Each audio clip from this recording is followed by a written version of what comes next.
Commentaire par Abbé Jaume González y Padros. Barcelona, Espagne. Le même jour. Aujourd'hui nous commençons la proclamation de l'Évangile par l'expression « le même jour », c'est-à-dire le dimanche. Oui, encore le dimanche. Pâques, dit-on, est comme un grand dimanche de 50 jours. Ah si nous savions l'importance de ce jour dans la vie des chrétiens. Il est juste de dire, selon l'homélie d'un auteur du IVe siècle, le pseudo-Eusèbe d'Alexandrie, que le jour du Seigneur est le Seigneur des jours. Il est effectivement pour les chrétiens la fête primordiale, Saint Jean-Paul II.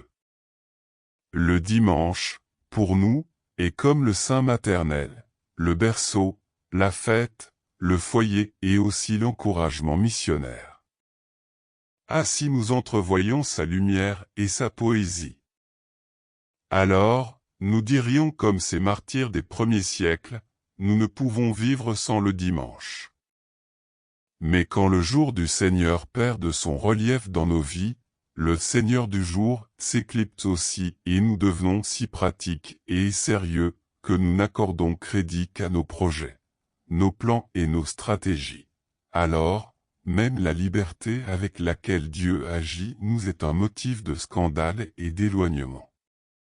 Ignorant l'étonnement, nous nous fermons à la manifestation la plus lumineuse de la gloire de Dieu, et tout se convertit en un soir décevant, prélude à une nuit interminable, où la vie paraît condamnée à une perpétuelle insomnie. Cependant l'Évangile proclamé dans les assemblées dominicales est toujours une annonce angélique dont la clarté s'adresse aux intelligences et au cœur lent à croire.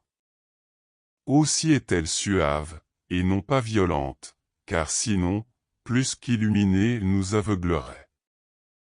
C'est la vie du ressuscité que l'Esprit nous communique avec la parole et le pain partagé, en respectant notre manière de marcher, faite de pas courts et parfois désorientés.